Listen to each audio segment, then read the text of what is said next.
This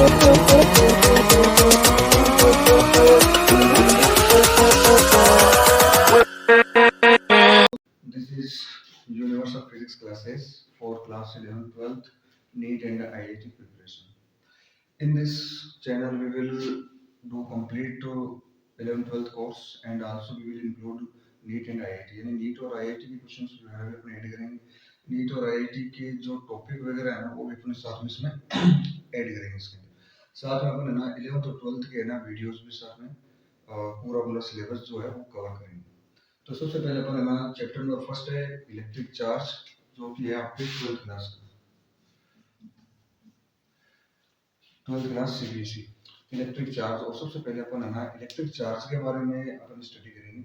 आज से अपन है ना पूरा कंप्लीट सिलेबस इसमें कवर करेंगे. तो सबसे पहले बात करते हैं इलेक्ट्रिक चार्ज. तो सबसे पहले अपन समझ लेते हैं कि इलेक्ट्रिक चार्ज क्या होता है. जैसे अपन है ना अपने पास कोई टू बॉडी है और दोनों बॉडीज को अपने आपस में ना ऐसे रब करते हैं. तो जैसे रब करने से पहले वो बॉडी है एक दूसरे को या किसी दूसरे लाइट ऑब्जेक्ट को अपनी ओर अट्रैक्ट नहीं करती. लेकिन जैसे अपन ना रबिंग स्टार्ट करते हैं तो रब करने के बाद में उस ऑब्जेक्ट में ऐसी प्रॉपर्टी आ जाती है जिसकी वजह से वो दूसरी बॉडीज को क्या करे, अट्रैक्ट करे. यानी दूसरी बॉडीज को अट्रैक्ट करना शुरू कर दे. तो इसका मतलब उस बॉडी के पास क्या आ गया, चार्ज आ गया. तो सबसे पहले अपना जो टॉपिक है वो है इलेक्ट्रिक चार्ज. से भी पहले अपन स्टडी करेंगे frictional electricity.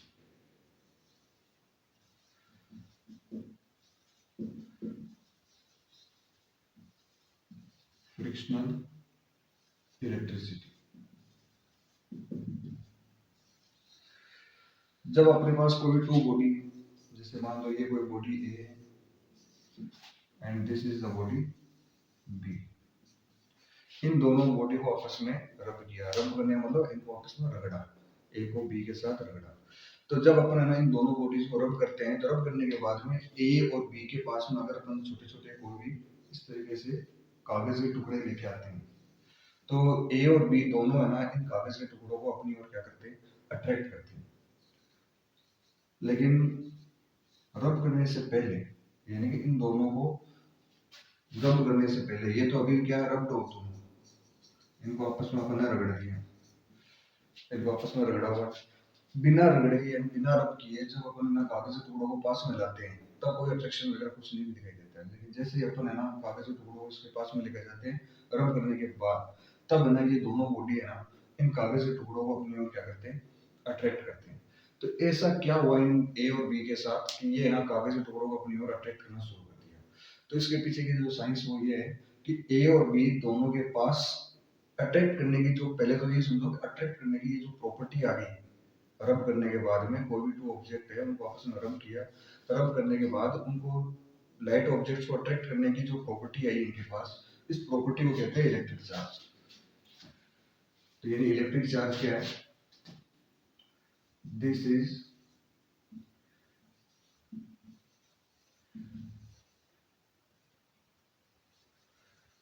intrinsic property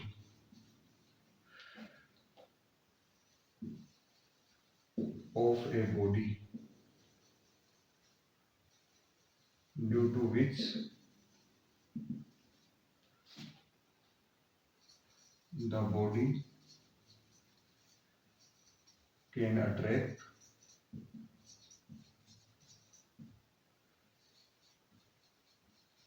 small objects या light objects.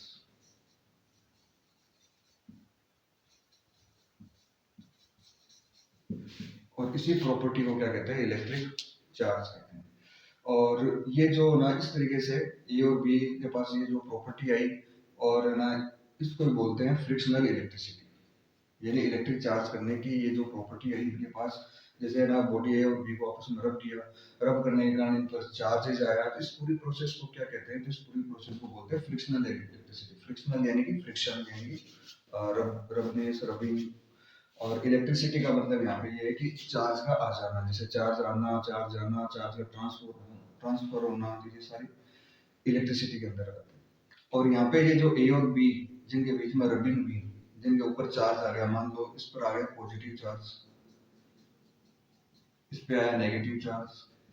तो ये रबिंग के बाद में ये जो चार्ज वगैरह जो आए हैं ना, इसलिए ना ए को और बी को इन दोनों को बोलेंगे इलेक्ट्रीफाइड, यानी इनके ऊपर चार्ज आ गया इलेक्ट्रीफाइड।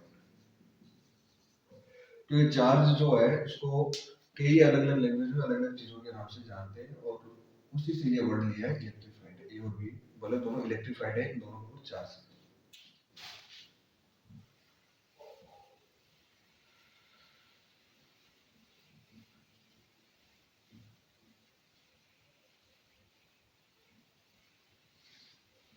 तो ये तो बात हुई बच्चों फ्रिक्शनल इलेक्ट्रिसिटी की। फ्रिक्शनल इलेक्ट्रिसिटी के बारे में अब अपन जो टॉपिक लेंगे वो है इलेक्ट्रिक चार्ज। पहले अपन देख लेते हैं कि चार्ज किस तरीके से वर्क वगैरह करता है, इसलिए फ्रिक्शनल इलेक्ट्रिसिटी को समझ लेते हैं। जैसे मान लो बॉडी ए है, this is the body B, before rubbing there is charge 0।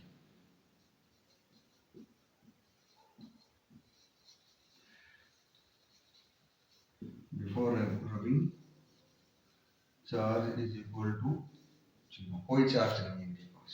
Net charge कितना है, ए का भी 0, नेट चार्ज बी का भी कितना है 0, यानी रब करने से पहले जो चार्ज है वो कितना है इनका 0।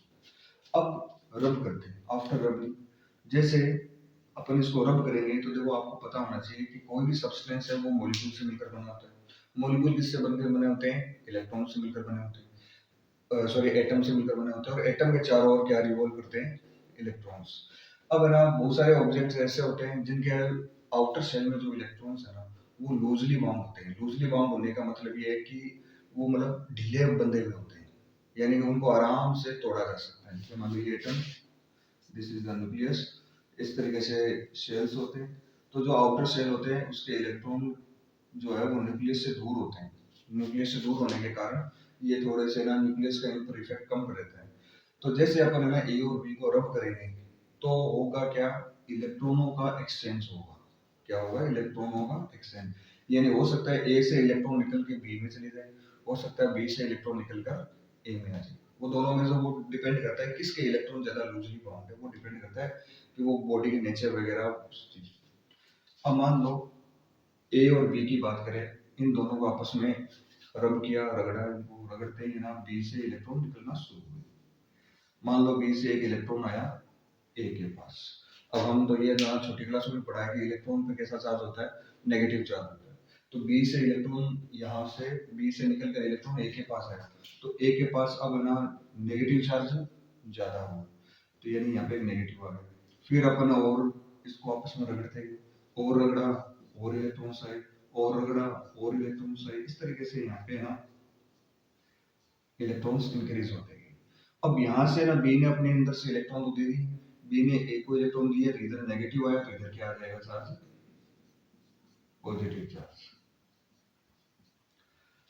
तो ये मतलब इसके पीछे की साइंस होती है कि चार्ज आता कैसे है।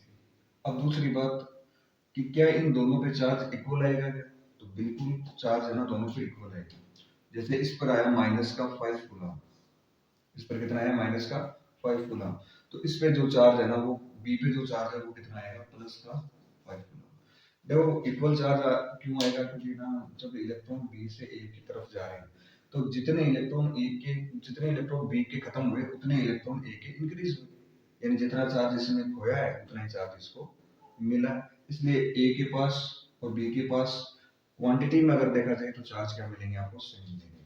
लेकिन है ना नेचर वाइज अगर देखा जाए तो चार्ज क्या होंगे, अलग होंगे। इसका चार्ज होगा पॉजिटिव, इसका होगा नेगेटिव। कैसे होगा पॉजिटिव नेगेटिव वो भी अपन आगे डिस्कस करेंगे। अच्छा, इन दोनों बॉडी के पास जैसे मान लो चार्ज आ रही है, चार्ज आने के बाद में इस पर मान लो -5 है, इस पर प्लस का 5 है।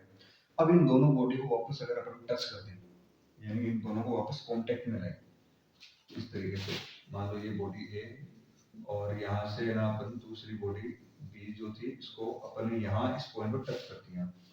टच करते ही क्या होगा कि जो इलेक्ट्रॉन बी से निकले थे ए के पास, वो इलेक्ट्रॉन वापस कहाँ चले जाएंगे, बी के पास जाना शुरू कर देंगे। यानी ए के पास जो इलेक्ट्रॉन आए थे ना, ये जो इलेक्ट्रॉन्स हैं वो वापस कहाँ चले जाएंगे, बी के पास, और वापस इनका नेट चार्ज कितना हो जाएगा, 0 हो जाएगा। तो ये तो प्रोसेस हुई इलेक्ट्रिक चार्ज डेवलप कैसे होता है, और इसके कई सारे एग्जांपल है। जैसे ना अपना कोई प्लास्टिक स्केल वगैरह लेना और उसको ना जैसे कोई कंबल वगैरह है या फिर अपने बाल वगैरह है ना सर के, उससे रगड़ के और कागज के टुकड़ों के पास लेके जाना, तो वो कागज के टुकड़ों को अट्रैक्ट करता है। बहुत बार किया होगा आप लोगों ने, जब आप लोग छोटे थे, अपन भी करते थे सब।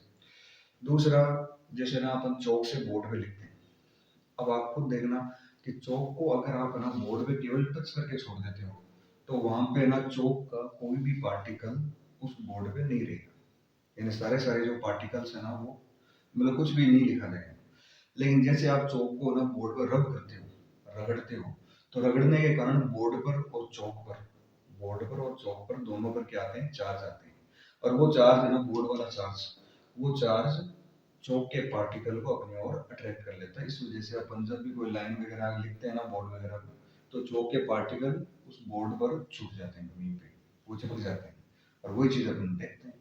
वरना एक बात बताओ कि ना बोर्ड से अपन कोई भी चीज, चौक से अपन ने बोर्ड पे कुछ भी लिखा, चौक ना, चौक का पार्टिकल बोर्ड के चिपक गया। अब आप मुझे बताओ कि उस पार्टिकल पर, जो चिपका हुआ पार्टिकल है बोर्ड से, उस पार्टिकल पर अर्थ नीचे ग्रेविटेशनल फोर्स लगा रही है, नहीं लगा रही है? नीचे की ओर ग्रेविटेशनल फोर्स लगा रही है। अर्थ ग्रेविटेशनल फोर्स लगा रही है, तो इसका मतलब वो पार्टिकल नीचे की ओर जाना चाहिए, क्योंकि अर्थ बहुत बड़ी है। लेकिन फिर भी कौन सा फोर्स है ऐसा जो बोर्ड और चौक पार्टिकल के बीच में लग रहा है? तो वो फोर्स कौन सा है? इलेक्ट्रिक फोर्स, जो कि चार्ज की वजह से है, जिसे इलेक्ट्रिक फोर्स भी कहते हैं। ठीक है ना, चार्ज की वजह से जो लगने वाला फोर्स